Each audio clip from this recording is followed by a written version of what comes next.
بسم اللہ الرحمن الرحیم۔ السلام علیکم۔ مولانا طارق جمیل بیان کرتے ہیں کہ تبلیغی جماعت کے ایک میرے با کمال ساتھی اکرم صاحب نہایت عقل مند اور دیندار آدمی تھے۔ وہ جہیز دینے کے سخت خلاف تھے۔ آج بھی ایک رشتہ سکینہ کے لیے آیا تھا۔ بڑے ہی سلیقے کے ساتھ سکینہ ٹرے میں چائے رکھ کر اندر آئی تھی۔ سلیقے سے دوپٹہ کر رکھا تھا۔ جیسے ہی لڑکے کی ماں نے سکینہ کو دیکھا تو مسکرا اٹھی۔ اپنے ساتھ بیٹھے ہوئے بیٹے کو کندھوں سے جھٹک کر اشارہ کرنے لگی کہ وہ دیکھو یہی ہے لڑکی۔ بیٹھے ہوئے لڑکے نے جب سکینہ کو دیکھا تو اگلے پل مسکرا کر سر جھکا گیا۔ کہنے لگا کہ ہاں ٹھیک ہے، مجھے اسی لڑکی سے شادی کرنی ہے۔ اس کی ماں بھی اٹھی، اپنی دوسری جانب سکینہ کو بٹھایا اور اسے کہنے لگی بس آپ کی بیٹی تو ہمیں پسند آ چکی ہے، یہی ہمارے گھر کی بہو بنے گی۔ سامنے سکینہ کے ماں باپ بیٹھے تھے۔ جب انہوں نے یہ سنا تو مسکرا اٹھے، خوش ہو گئے کہ بس اللہ تعالیٰ ہماری بیٹی کے نیک نصیب کرے۔ لڑکے والے بھی اچھے کھاتے کماتے تھے اور اچھے خاندان سے تعلق رکھتے تھے۔ سکینہ کو بھی اس رشتے سے کوئی انکار نہیں تھا، وہ بہت خوش تھی۔ لیکن جب لڑکے کی ماں کہنے لگی کہ دیکھیے بھائی صاحب، میری کوئی بیٹی نہیں ہے، صرف ایک بیٹا ہے، ہم آپ کی بیٹی کو بالکل اپنی آنکھ کا تارا بنا کر رکھیں گے اور اسے بہت خوش رکھیں گے، کیونکہ ہمارا بیٹا ایک ہی ہے، لاڈلا ہے اور پورے خاندان کی لڑکیوں کی نظر اس پر ہے۔ ابھی پچھلے ہفتے ہی میری دور کی ممانی اپنی بھانجی کا رشتہ لے کر میرے بیٹے کے لیے آئی تھی۔ کہنے لگی کہ وہ جہیز میں میرے بچے کو ایک گھر دیں گے اور زمینیں بھی نام کریں گے اور پھر شادی کے بعد کاروبار میں بھی حصے داری دیں گے۔ لیکن ہم نے اس لیے انکار کر دیا کیونکہ ان کی لڑکی بڑی ہی دبلی پتلی سی ہے، ایسا لگتا ہے جیسے ڈھانچے میں روح ہو، کچھ نئے نقش بھی خاص نہیں تھے۔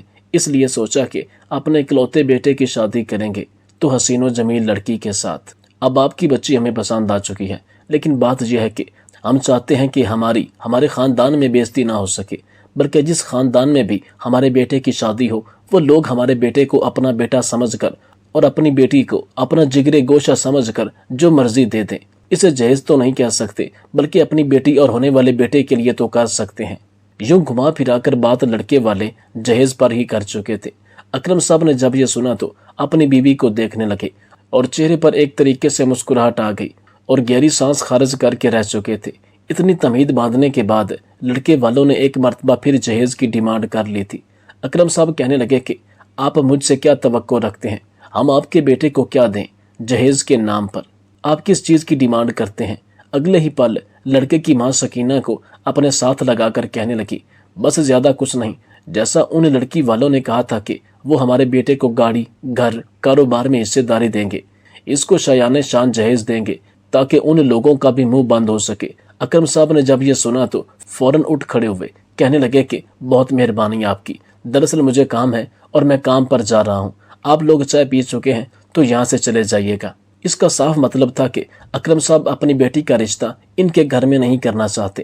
اس مرتبہ بھی وہ لوگ واپس جا چکے تھے، طرح طرح کی باتیں کر کے گئے تھے کہ پتہ نہیں کیسے لوگ ہیں، شرم ہی نہیں ہے، ارے آج کے زمانے میں تو جہیز کے بغیر شادی ہی نہیں ہوتی، اگر یوں ہی ضد اڑا کر بیٹھے رہیں گے تو ان کی بیٹیوں کی کبھی شادی نہیں ہو پائے گی اور یوں ہی جوانی ڈھل جائے گی۔ سکینہ بت بن چکی تھی، کمرے میں بیٹھ کر رونے لگی اور پھوٹ پھوٹ کر روتے ہوئے کہنے لگی کہ ابا جہیز کے نام پر بھاگتے کیوں ہیں، اگر تھوڑا بہت دے دیں گے تو کیا ہو جائے گا، اتنی زیادہ جائیداد ہے ابا کی، کیا وہ اپنی اتنی جائیداد میں سے ہمیں جہیز نہیں دے سکتے؟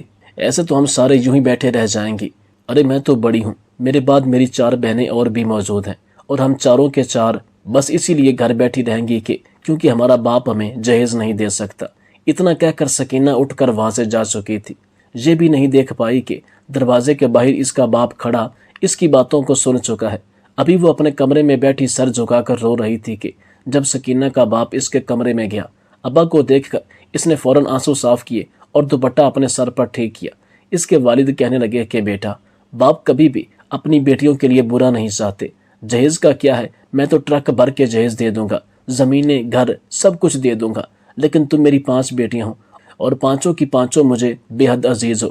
اگر میں میری ایک بیٹی کو جہیز دوں گا تو دوسری بیٹی کو بھی دینا پڑے گا اور پھر تیسری اور چوتھی کو بھی، لیکن مسئلہ یہ ہے بیٹا، میں جس بھی بیٹی کو جہیز دوں گا اگلی مرتبہ آنے والے لوگ اس سے بھی زیادہ کی ڈیمانڈ کریں گے، یوں تو سب کو دیتا دیتا میں کنگال ہو جاؤں گا۔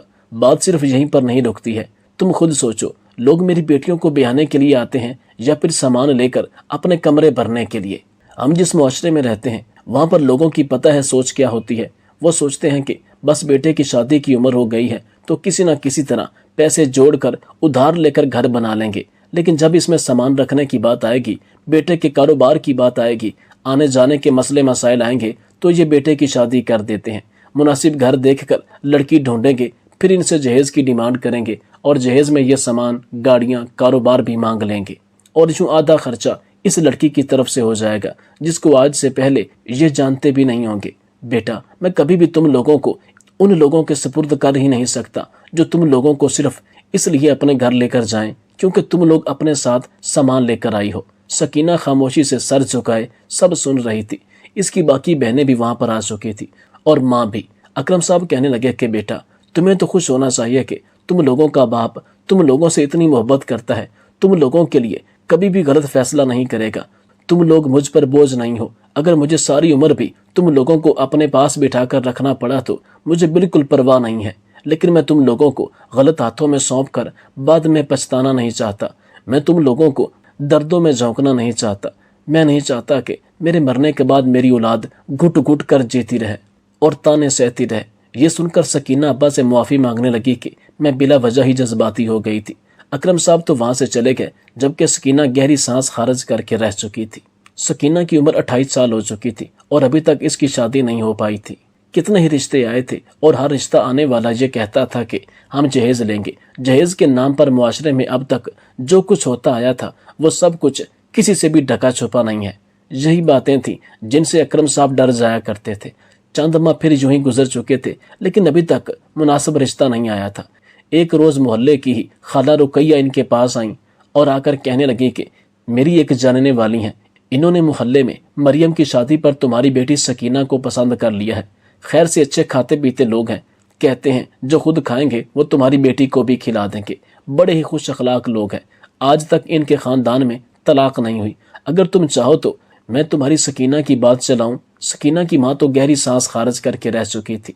कहने लगी कि बातें तो कितनी ही चल चुकी हैं, लेकिन रिश्ता भी तो पक्का हो तब बात है ना। जब तक अकरम साहब हाँ नहीं करते तब तक शादी होने से रही। जब ये बातें बैठकर दोनों खवातीन कर रही थी, तब ही मेहमान खाने में अकरम साहब और इनके दोस्त अनवर बैठे खुशगपियों में मसरूफ थे। दोनों बचपन से ही एक साथ थे, लेकिन फिर पढ़ाई के बाद अकरम साहब ने तो इसी शहर में ही अपना कारोबार शुरू किया था, मगर अनवर साहब ने दूसरे शहर जाकर अपना कारोबार शुरू किया था और एक लंबे अरसे के बाद अकरम से मिलने के लिए आए थे।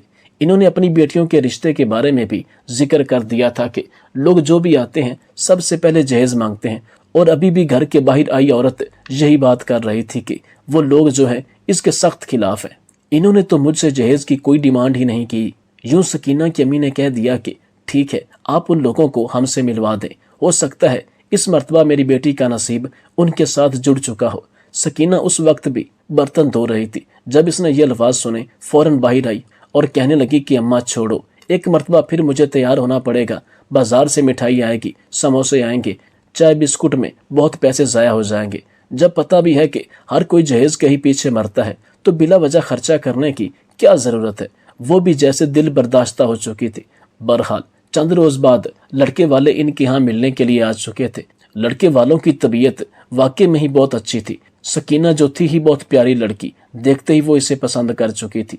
कहने लगे कि हम अब इस पर फिदा हो चुके हैं, बस नहीं चल रहा कि अभी अपनी बच्ची को अपने घर बहू बनाकर ले जाऊं।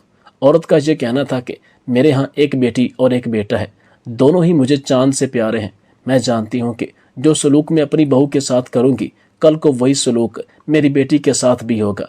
इनकी बातें अकरम साहब को मुतासर कर रही थी। कहने लगे कि हम अगले ही हफ्ते आएंगे और मंगनी की रस्म कट जाएंगे। इन्होंने जहेज का नाम तक नहीं लिया था। इसे सुनकर अकरम साहब भी खुश हो गए कि आखिर को इनको मतलब के बंदे मिल चुके थे। कुछ ही रोज बाद वो लोग आए और मंगनी की रस्म भी कर दी गई थी। लड़का भी बड़ा ही खुश शक्ल खूबसूरत नौजवान था। सकीना भी दिल ही दिल में इसकी खातिर खास जगह बना चुकी थी। जल्दी शादी की तमाम तैयारियां शुरू कर दी गई थी और जोड़ा और ज्वेलरी सब सकीना ने अपनी मर्जी की ही ली थी। मेहंदी की रस्म भी खूब धूम धड़के से की गई। लड़के वाले मेहंदी लेकर लड़की वालों की तरफ आए थे और खूब हल्ला गुल्ला किया। कहीं न कहीं एक अनजाना सा पन था जो अकरम के रवैयों में महसूस हो रहा था। न जाने वो क्या बात थी, समझ नहीं पाए थे। यही दुआ करते रहे कि कल का दिन खैर खैरियत से गुजर जाए और इनकी बेटी इज्जत के साथ रुखसत हो जाए। अगले रोज सारा इंतजाम कर दिया गया था। घर के बाहर ही मौजूद खुले में टेंट लगाया गया था और वहीं पर सारे इंतजामात किए गए थे। सकीना तैयार होकर आ चुकी थी। दुल्हन को तैयार स्टेज पर बिठा दिया गया था कि तब ही मेहमान बार बार घड़ी पर वक्त देखने लगे। कहने लगे कि अभी तक बारात नहीं आई, 1 बजे बारात पहुंच जाएगी और अब तो 3 बजने वाले हैं। अकरम साहब ने भी देखा कि वक्त निकलता जा रहा है तो लड़के वालों को कॉल करने लगे। पहले तो उन्होंने कॉल ही ना उठाई, लेकिन फिर जब कॉल उठाई और बात सुनते हुए अकरम साहब मेहमानों से अलग हो गए तो जो बात इन्हें पता चली वो सुनकर अकरम साहब के चेहरे के तासुरात बदल गए थे। वो परेशान दिखाई देने लगे थे। चलते चलते अपनी बीवी के पास आए और चेहरे पर बहुत मुश्किल से मुस्कुराहट रखते हुए इन्हें ये बताने लगे कि आखिर का मामला क्या है। हकीकत जानकर तो अकरम साहब की बीवी भी काफी परेशान हो चुकी थी। कहने लगी, ये क्या कह रहे हैं आप, क्या हो गया है? अनवर साहब दूर ही खड़े थे। अपने दोस्त को परेशान देखकर चलते हुए इनके करीब आए और कहने लगे कि सब खैरियत तो है, क्या मसला दरपेश आया है? लड़के वाले अभी तक क्यों नहीं आए?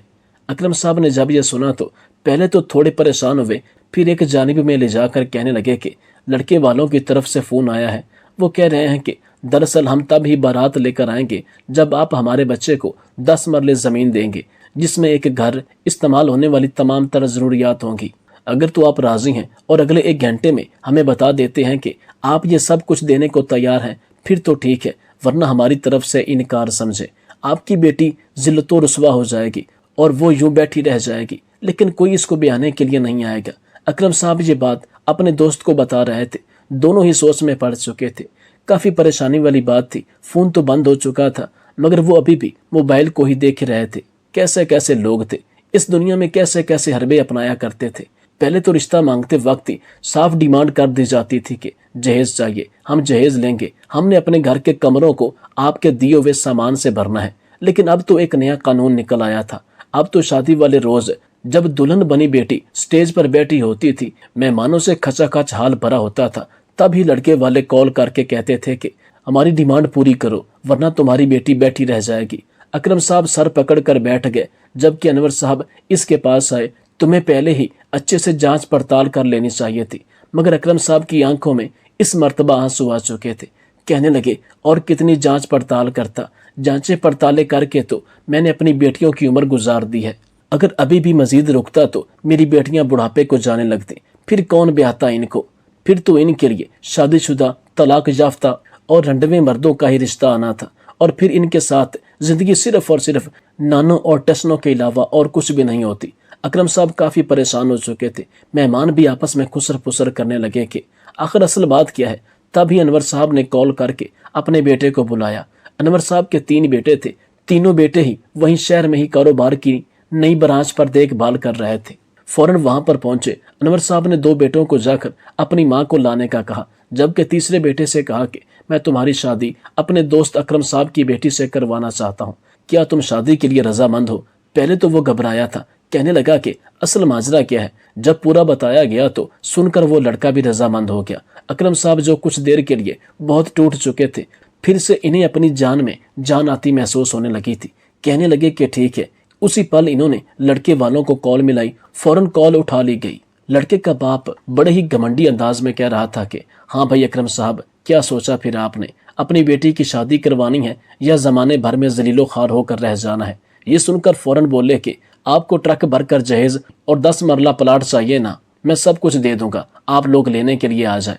अगले ही पल लड़के की बारात बड़ी धूमधाम से अपने घर से चल पड़ी थी। बहू लाने से ज्यादा इस बात की खुशी थी कि हमारी डिमांडें पूरी हो चुकी हैं और अब हमारा घर नए फर्नीचर और सामान से भर जाएगा।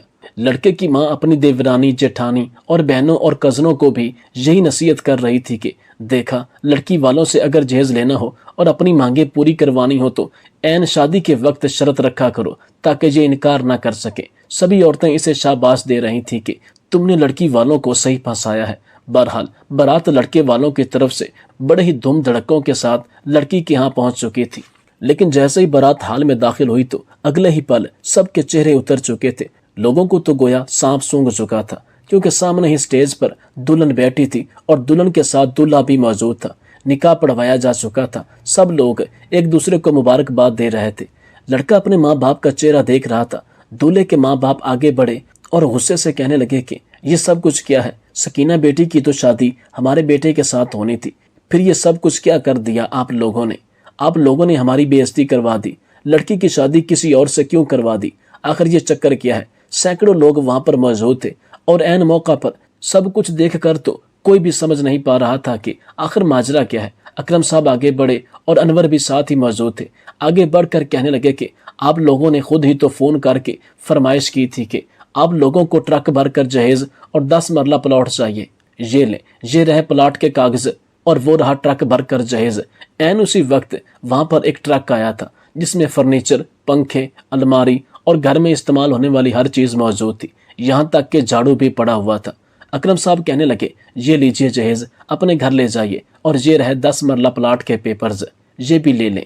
آپ لوگوں نے مجھ سے چیزوں کی فرمائش کی، میں نے آپ کو دے دی، لیکن میں آپ کو اپنی بیٹی نہیں دے سکتا۔ آپ لوگوں نے یہ سب کچھ لے کر جانا ہے تو لے جائیں۔